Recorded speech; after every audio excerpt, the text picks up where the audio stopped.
Welcome to the Caffeine Stream on Caffeine and Philosophy.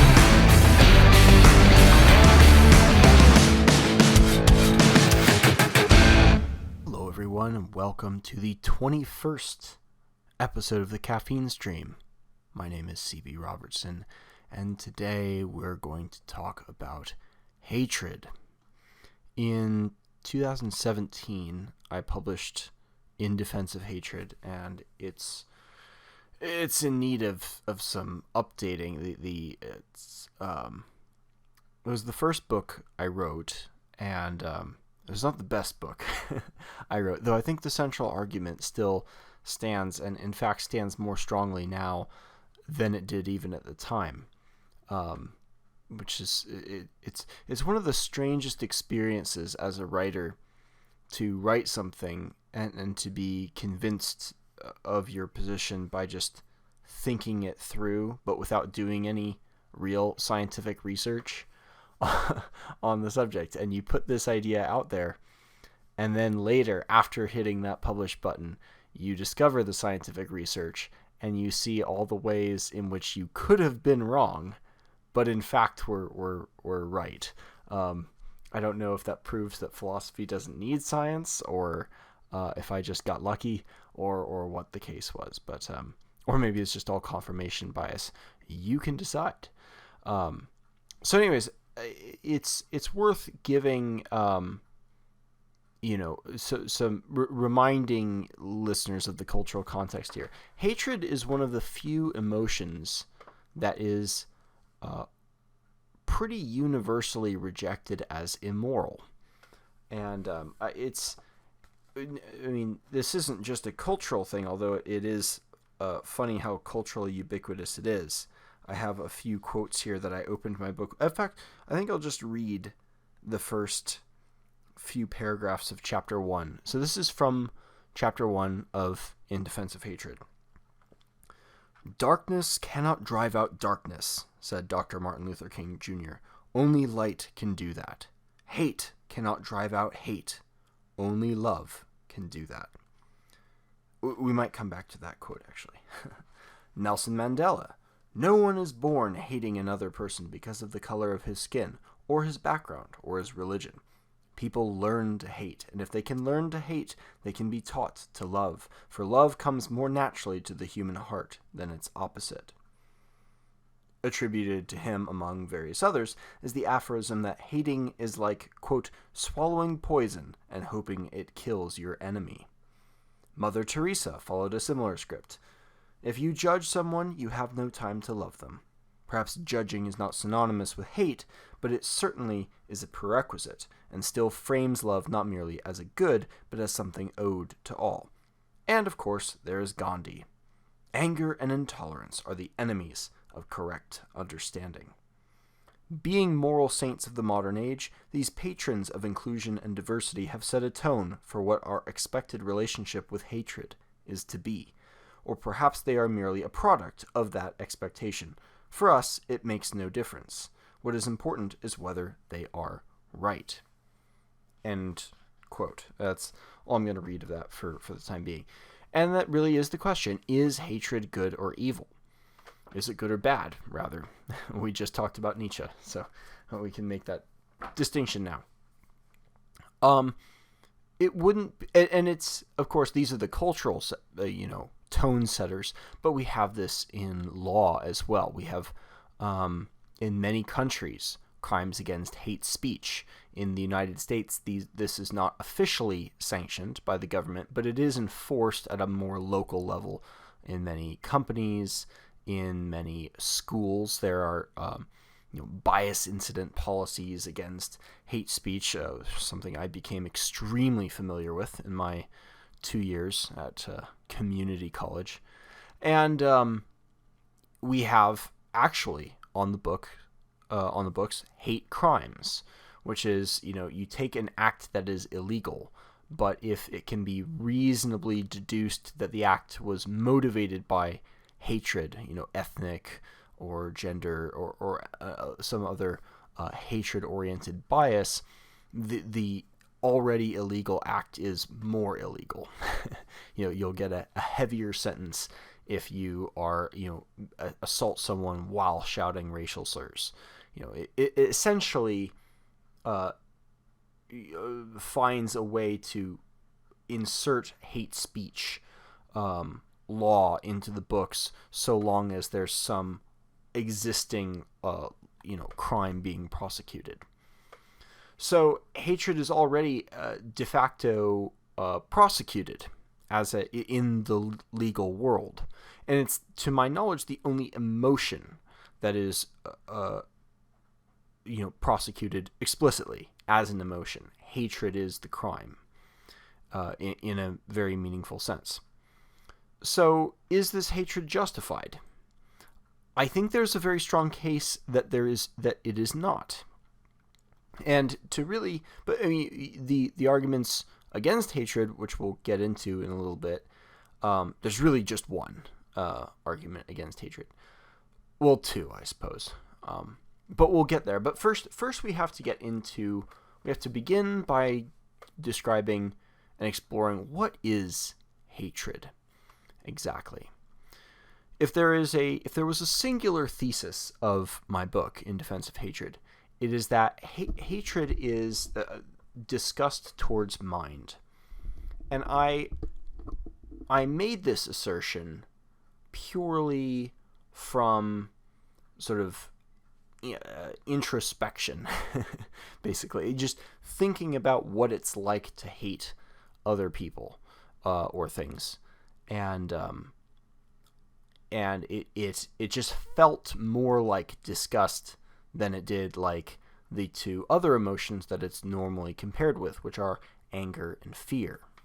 Fear in particular, which we will also get to shortly. And so I defined hatred as semi-metaphorical terms as disgust towards mind, because disgust is an emotion we experience. It's a revulsion to things that might poison us or make us sick or ill. It's not, the things that disgust us are not usually animate objects, with the exceptions of maybe like a slug. They're usually things like corpses or fecal matter or vomit, bodily fluids, anything of that nature.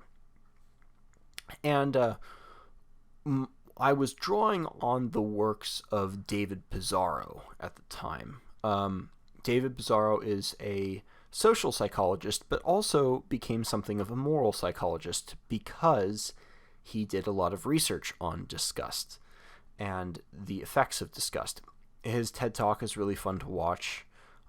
His longer talks are much better than the TED Talks, as they always are. But he basically, the point that David Pizarro really drove home and demonstrated from his research is that among all the emotions that human beings possess, disgust is one of the most contagious. Contagious is not the right word. Contagious is like yawning is contagious. Well, it is. It can spread symbolically, shall we say? And maybe that's a better way of putting it.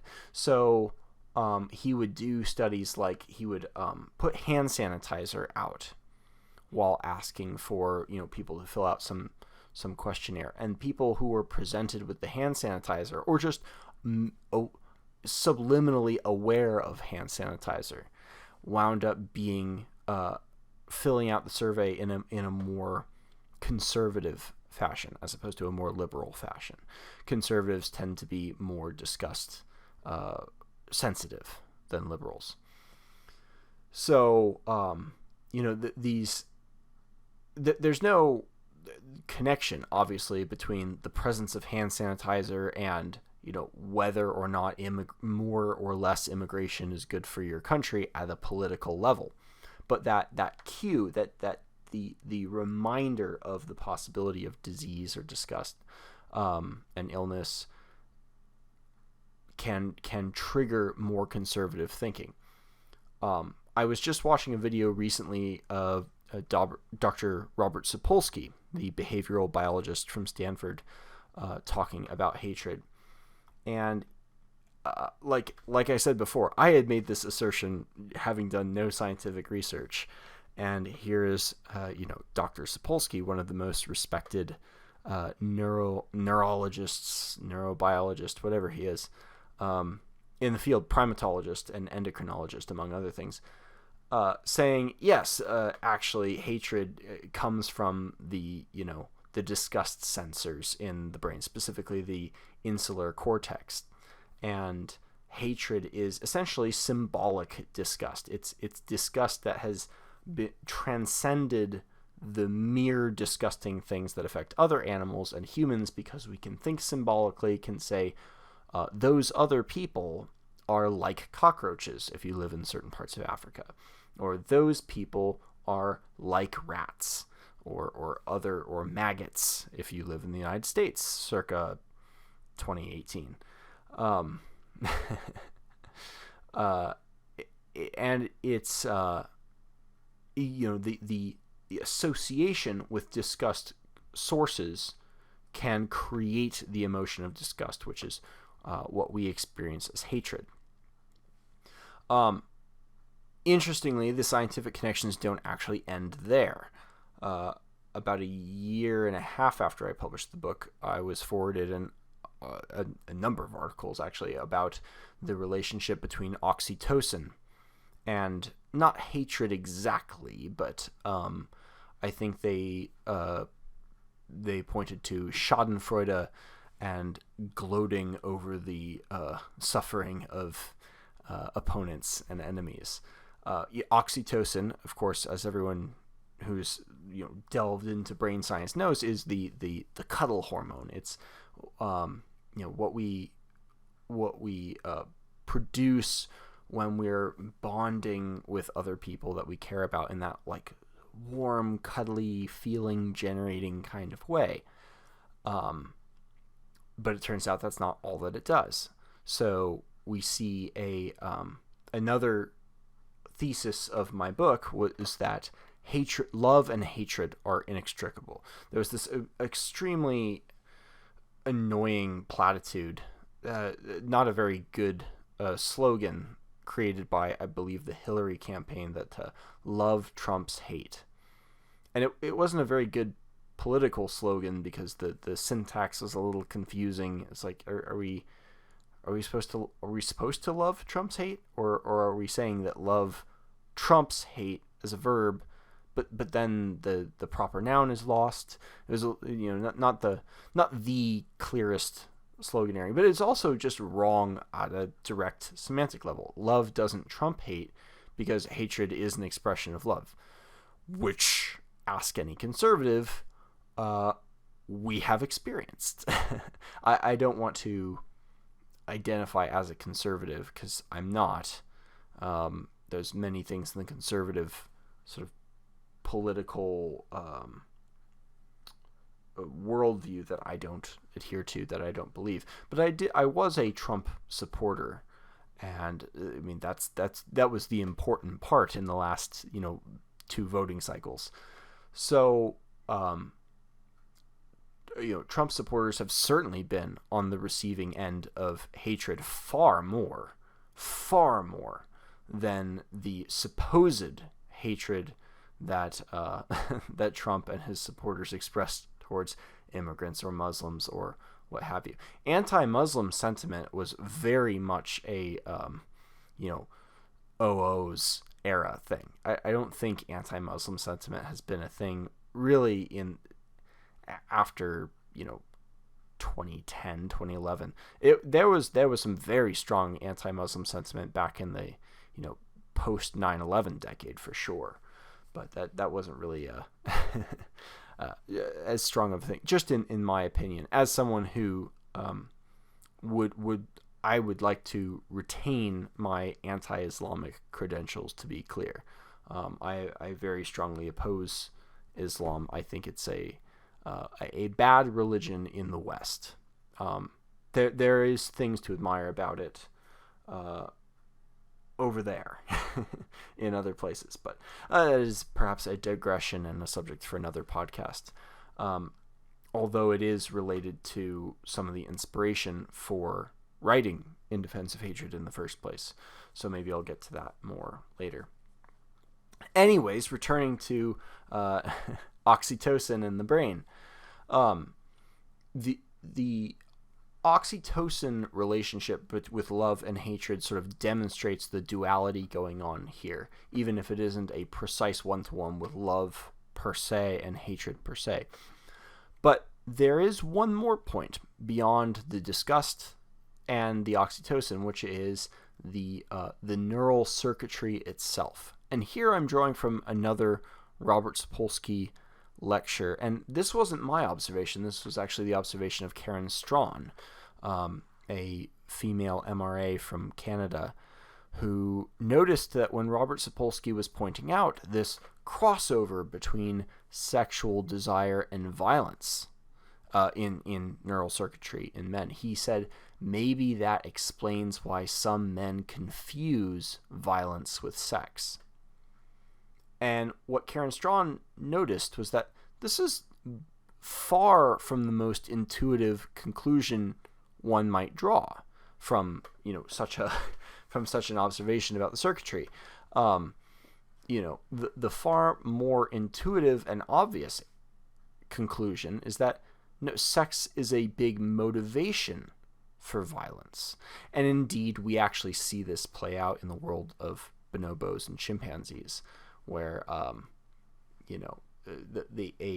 superabundance of sex in the case of bonobos and very little control over offspring. There's no attachment. It is far from a monogamous kind of society. There's no sense of ownership or possession or indeed really connection of any kind of personal exclusive manner. There is a lot less violence there.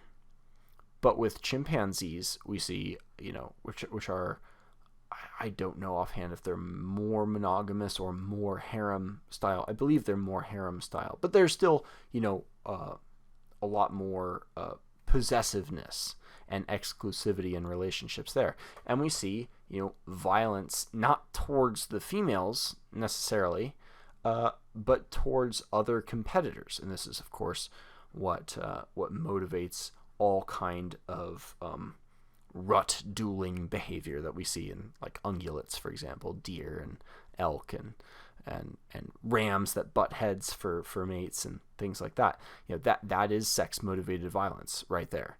And without the sex, there would be no violence. You might see some playful sparring of the kind that you see among children and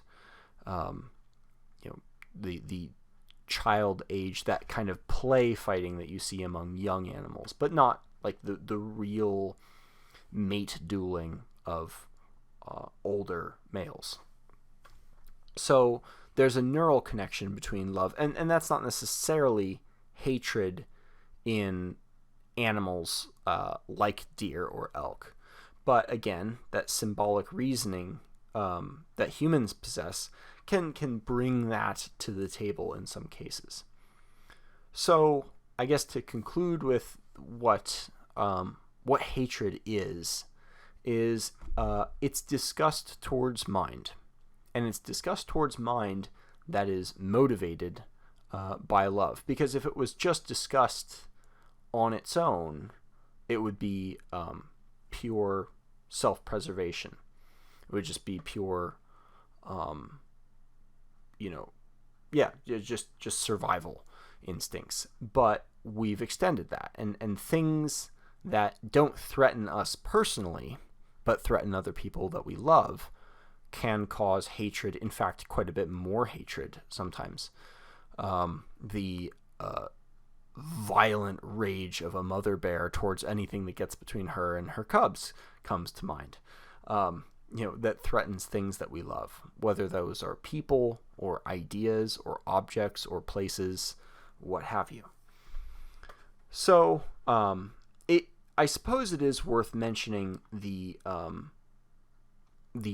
allegations that fear and anger play a role in hatred. And this is undoubtedly true to a degree and in some modes of hatred, but it's not the primary component of hatred. I'll go so far as to say it's never really the primary component.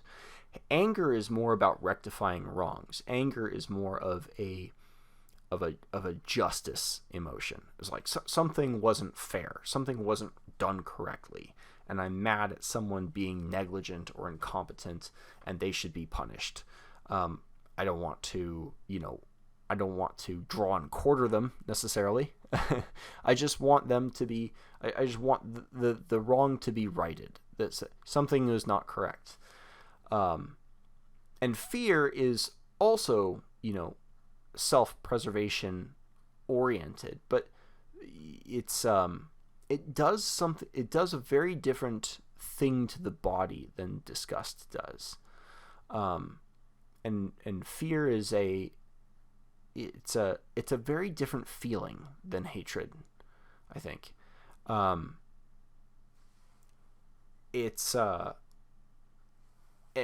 I think that's actually one of the reasons why phobia is attached to any kind of allegation of hatred.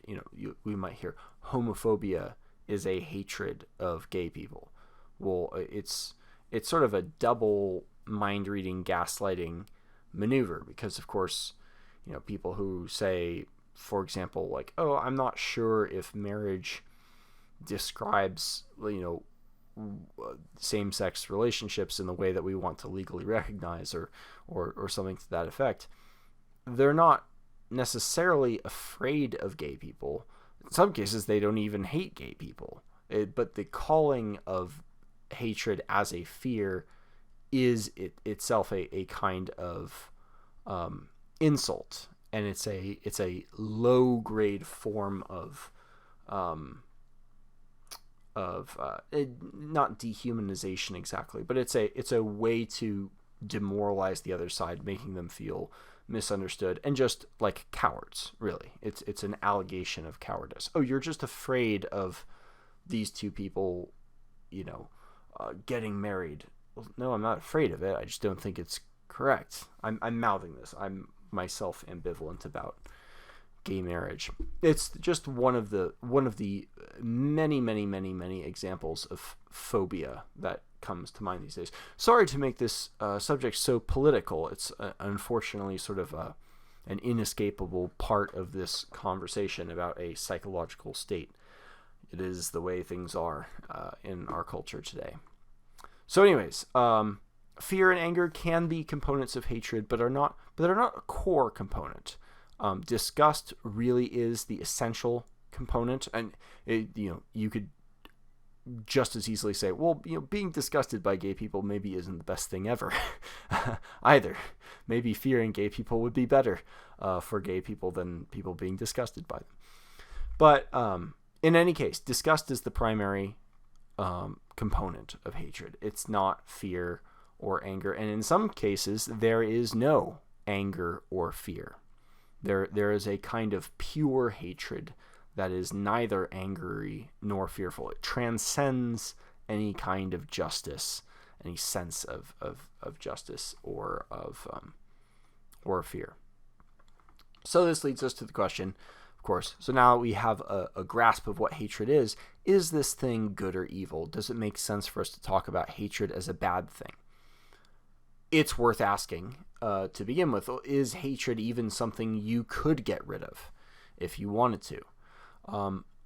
That's maybe an open question, and a question for psychologists. I am of the opinion that you can't really get rid of hatred, but you can mitigate it, perhaps, and there are some costs to getting rid of even the degree of hatred that it is possible to get rid of. But it's worth bringing up the one, maybe two arguments against hatred, the reason why people say it's evil in the first place. And the first one, and the most obvious one, is that hatred causes harm. Hatred, after all, was instrumental in the vast majority of genocides. Importantly, perhaps not all genocides, but many genocides, including our most favorite and famous of all the genocides, really the only genocide worth talking about, and in an age of genocides, which is the Holocaust. The Nazis very famously compared Jews to rats, vermin, and other disgust-inducing objects and animals and associations of that nature. They worked on disgust to in order to prepare people for the violence that they eventually enacted. Now, fascinatingly, as the tables have turned, if you want to induce political disgust in someone in the United States or in Europe, there is no faster way to do it than to talk about, the Nazis. A swastika, as Robert Sapolsky pointed out in his talk about hatred, which I will link in the description here. It's a very telling and interesting and informative talk on the subject. A swastika can induce disgust, and it's a matter of taste, and it's a kind of repulsion. Ugh, frickin' Nazis, It's funny how these things cycle, as it were. So yes, hatred does cause harm. There's no way around it. In fact, hatred is in some ways designed to cause harm. That's the purpose of the emotion. Insofar as it has transformed beyond mere disgust, insofar as it is disgust towards mind, towards an agent, and not just an inanimate object. This is something that disgusts you is someone you want to kill, or to get rid of, or to get away from.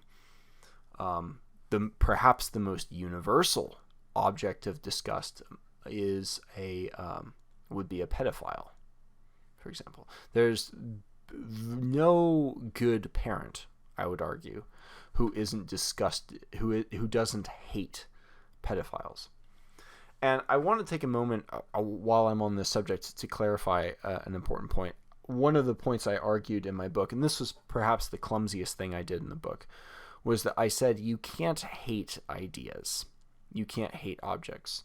Now, of course, there are many different senses of the word hatred that we use.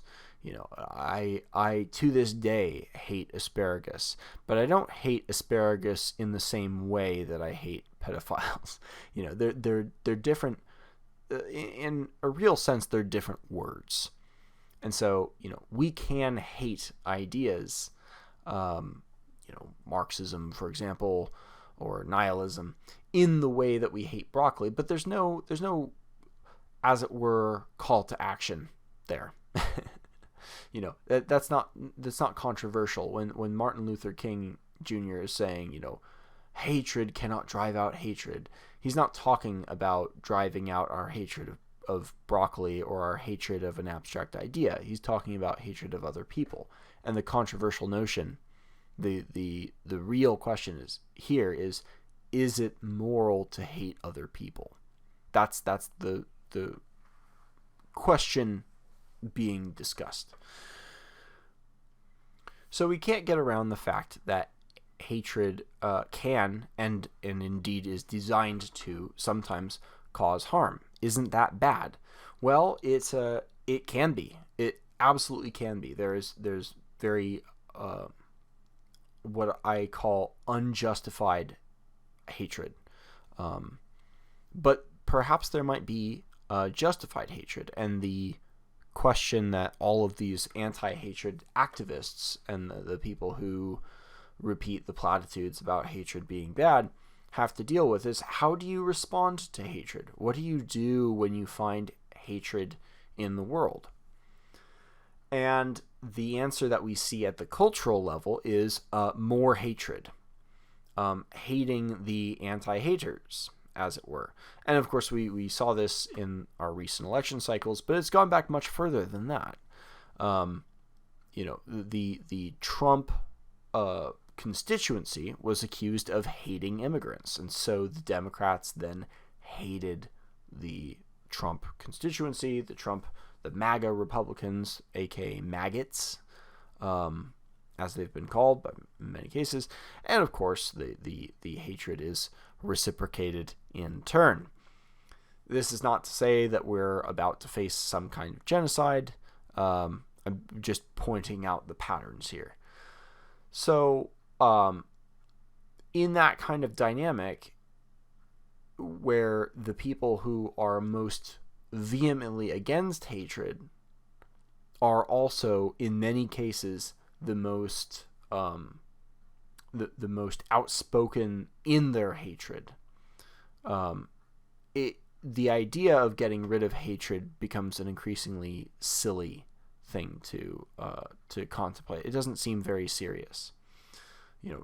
The Anti-Defamation League really does hate Nazis. The Southern Poverty Law Center really hates white nationalists, and perhaps they should. Perhaps they are justified in that. What they're not justified in doing is condemning groups for being hateful. What's the point of labeling groups hate groups, in a clear act of hatred of these groups, if that condemnation would fall upon yourself given your own actions as well?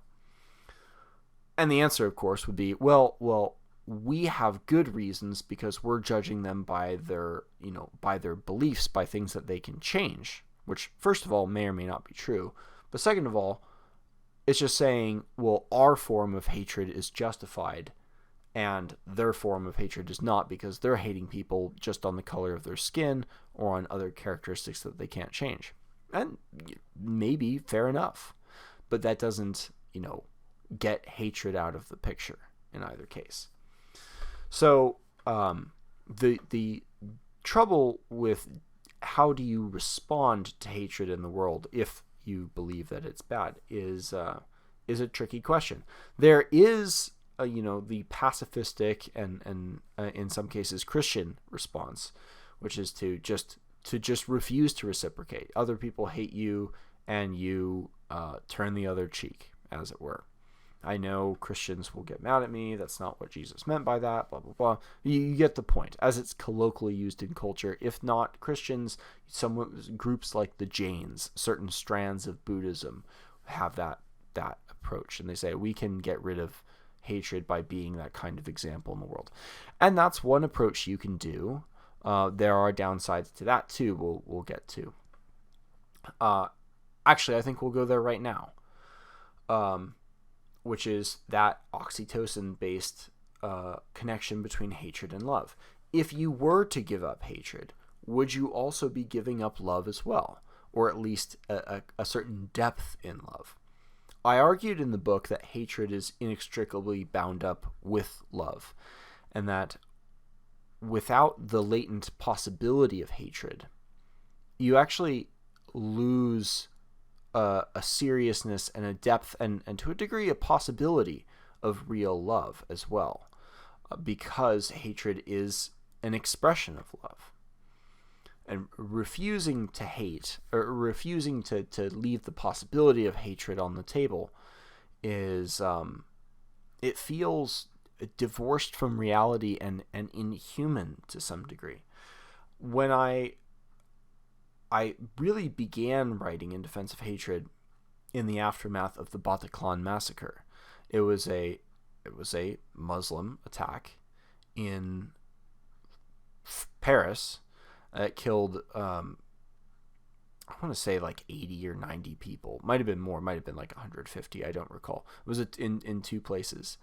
And that was very sad. I was like, oh, that's horrible, but it's in France, life goes on over here. That sucks for them.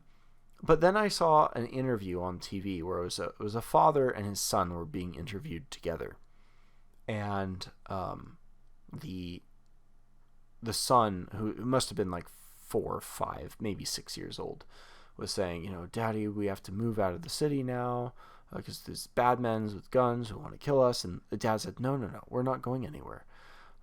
And the son's like, but Dad, they have guns. And the dad said, no, they have guns, but we have flowers.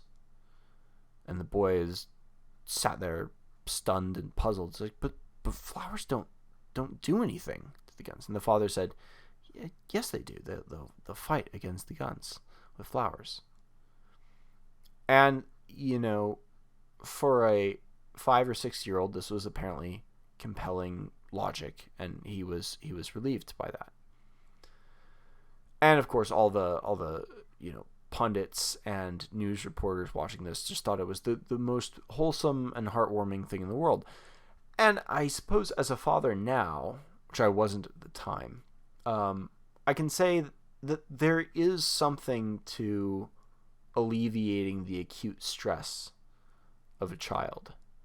But there's something sick in the way that the public just ate that up and just thought, oh, this is the right attitude to have, is to not respond to people who literally hate you and want to kill you and think you are the great Satan and will murder your people in the streets, with understanding and stuff. And the story came back to my mind recently because earlier this week, just a couple of days ago, in fact, there was a young woman, 24-year-old woman who'd moved to LA, was walking down the street to get a cup of coffee, was randomly attacked, unprovoked, by a homeless person and stabbed through the skull with garden shears. She, to my knowledge, is suffered a serious traumatic brain injury. Looks like she'll probably survive, which is great. But, random attack by a probably drugged out homeless person. And her mother responded to the news interview. Here, there are no children involved in this story. Everyone is an adult. The young woman, the attacker, and the mother. And the mother said, we're very sad. We're grieving. We're hopeful, but we're not angry. We're not angry. These are sick people who need our help, referring to the people on the street. There's no child to protect from the horrors of the world here. It's just virtuous posturing. It's like, we're not going to cave into the bad spirit of hatred. There's a kind of aversion we've developed to hatred, even when hatred might be appropriate in defense of your own daughter. Now, obviously, there's nothing she could do retrospectively, but it's always a one-way thing. For example, when a Democrat might be, someone like Kathy Griffith is shot, there's nothing stopping them from vindictively going on campaigns against gun manufacturers or so forth.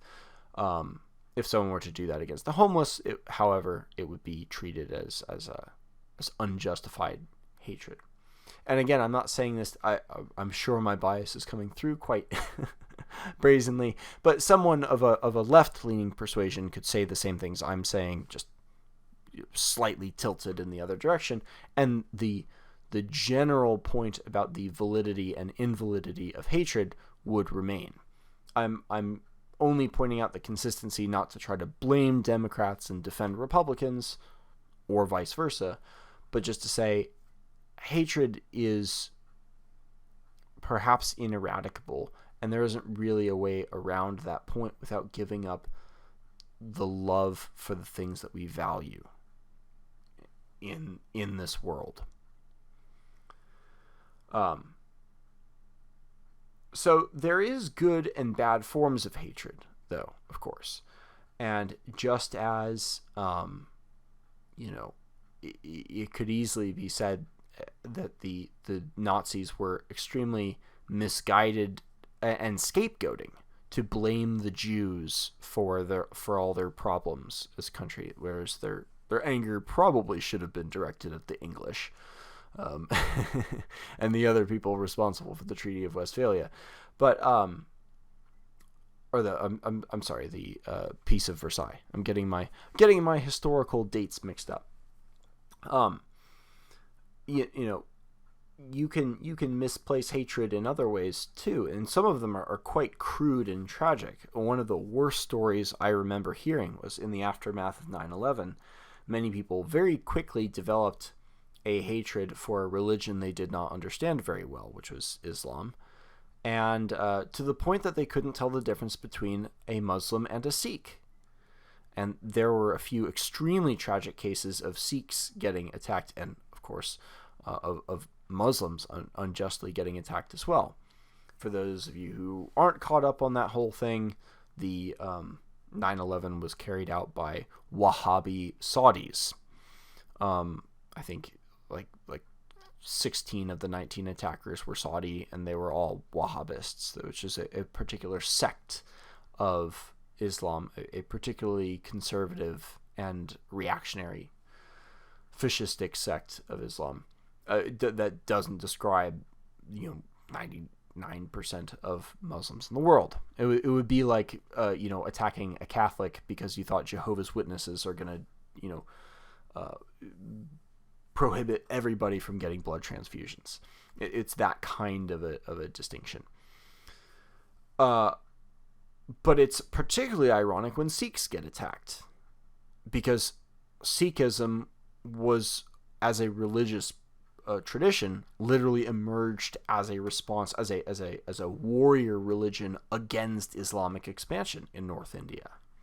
So they're literally, misinformed Americans in some cases literally attacked religious anti-Muslims because they thought they were Muslims and they couldn't tell the difference. That would obviously be, whether you think it's justified to hate Islam or not, surely that would be an example of tragic and bad hatred.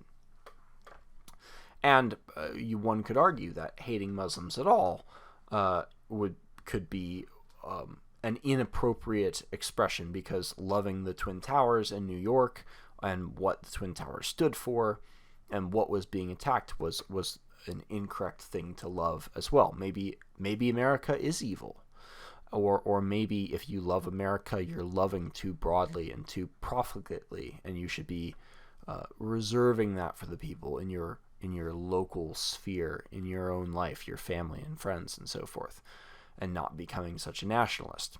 There are many different arguments you can make about what is or is not an appropriate object of love.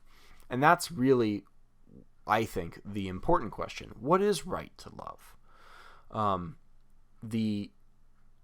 I think there are many sort of tacit assumptions that people just accept.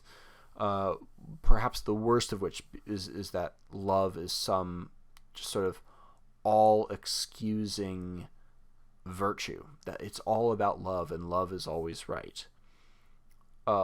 Aside from cheapening the love that you should have towards people who perhaps deserve it more than others, there are some things that are wrong to love, and there are ways that are wrong to love.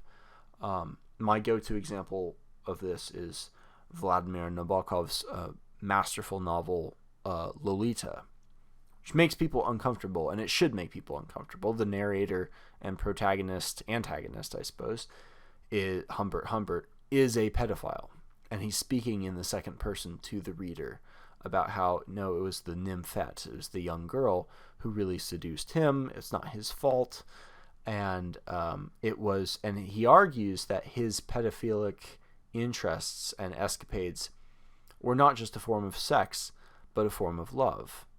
And as much as I love Christopher Hitchens, it always kind of bothered me that he would say, homosexuality, which I do not want to group with pedophilia at all. Here we're talking about the form of the argument and not the things being compared.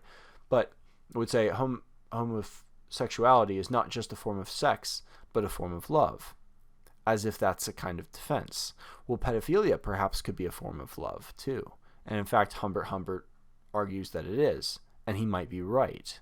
In fact, Nabokov argues that it is right. Humbert did love this young girl, and that made it no less monstrous and destructive and horrible and wrong at like a teleological level. It is incorrect. It was the wrong thing to love, the wrong way to love, the wrong relationship. So once we get the question of hatred right, and figure out that hatred is sometimes moral, but sometimes not. It's more complex than it's always wrong or it's always right. Because we don't need to go all black metal and say, I'm here for hate. That doesn't that doesn't get us anywhere either. It opens us up to the more important question, which is, what is the right thing to love? Now, of course, to return to hatred a little bit, there are also different expressions of hatred beyond just what's the right object to hate. There's also a right way to hate, which is perhaps tied in with what's the right way to hate. And especially with the tragic stories of the Sikhs that get attacked, or Muslim reformers, or just normal Muslim people, for example.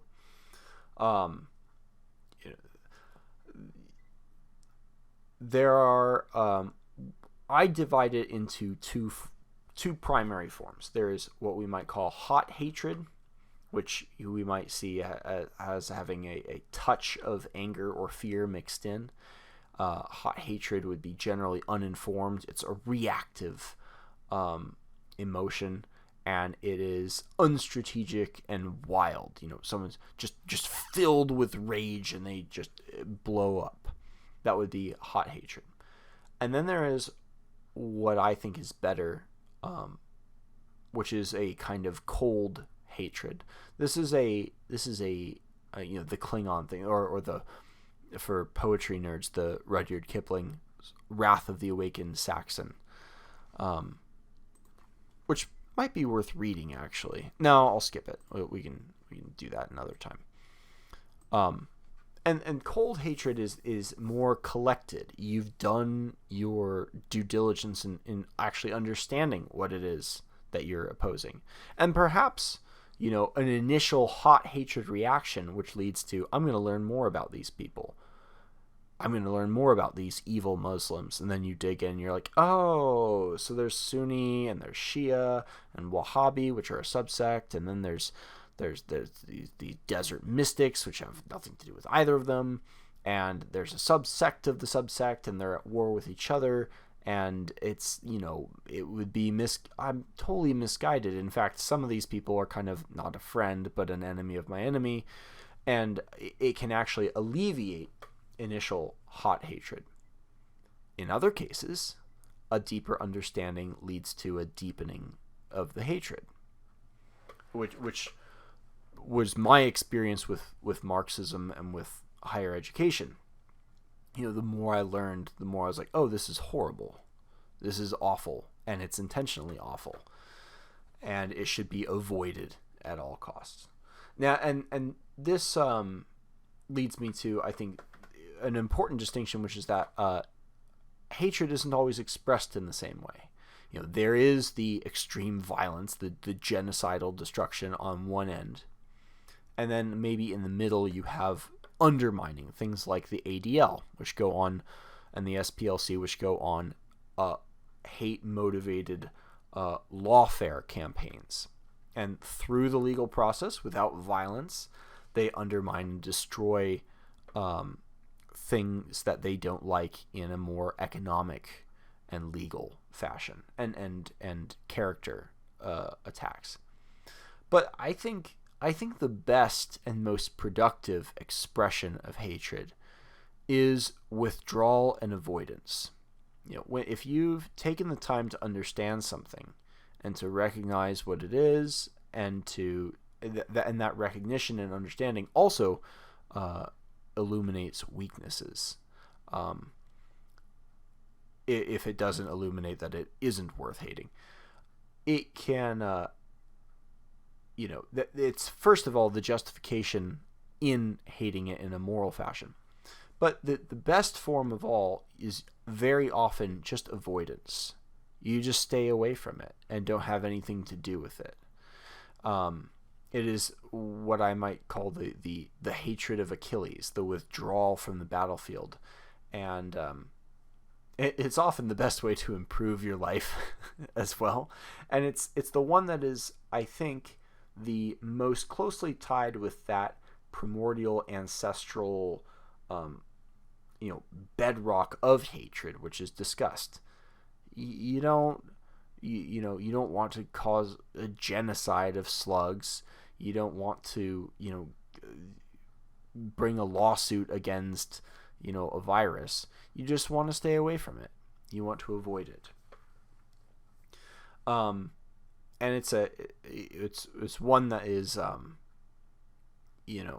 particularly pertinent in, for a generation that has now grown up through the COVID pandemic and what experience. There was a funny point I noticed where Sapolsky was describing, how conservatives tend to have more cleaning supplies in their house, and that concern with germs and infection and illness and with disgust tends to predict conservatism. And yet in this COVID pandemic, it was conservatives that were trying to be generally more open and free and social, whereas the liberals, and I use scare quotes there, who are the ones that are clamping up. And it makes me wonder, have we changed? Have we flipped? Have the liberals become the new conservatives? The neoliberals and the Democrats become the new right-wingers? It might be a stretch, but I think there might be something psychological going on there. A tangent. And we're running on close to an hour, so I'll close up here. To conclude, I think the important points to take away is that what hatred is, and an understanding of what hatred is, I think brings it out of the domain of morality. You can't say hatred is good or hatred is evil. It's going to be more contextual than that. There will be cases of things where it is correct to hate, just as there are things that are correct to love for the same reasons and in the same ways, just as there are things that are incorrect to love and incorrect to hate. Ecclesiastes 3 comes to mind. A time for love and a time for hate. But it's a question worth addressing precisely because of where our culture sits in relation to hatred and our rejection of the question, and our rejection to a refusal to contemplate the potential defenses of hatred have, I think, made us less choosy in what is right to love as well. And it risks, we risk giving up on the things that truly matter in the face of things that threaten it. We, I guess, more directly, we risk blinding ourselves to the reality of human nature and pretending that, everything everyone does that we disagree with comes from a place of hatred, but it's really fear, but it's really anger, but it's really fear, which is hatred. And that's, it leads to a breakdown in not just conversation, but clear thinking on the subject. And we risk blinding ourselves perhaps to our own motivations if we do find ourselves hating something but unwilling to acknowledge that hatred and explore it. And I think, on that note, we also risk, perhaps most importantly, we risk our relationships with other people. Because if we tell ourselves that hatred is immoral and is off the table, and if we won't risk the risks of hatred, in defense of what we love and in defense of the people that we love, we lose a depth of intimacy and connection with other people because we defang ourselves from dealing with the threats that might take them away from us. And the things that we love, the people and the ideas and the places that we love, become more transient in our mind down the road as we take away the psychological state of mind that would be necessary to protect them from whatever threats may come down the road.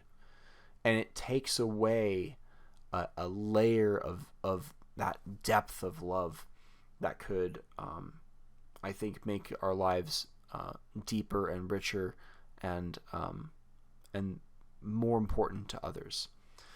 So that's my argument on hatred, my defense of hatred. I'll need to rewrite the book at some point. But if you guys would like to read it, it's available on Amazon. I'll hopefully be doing an audio reading of it in the near future. I keep telling myself I will anyways. we'll see how that goes. Anyways, thanks so much for listening. Take care.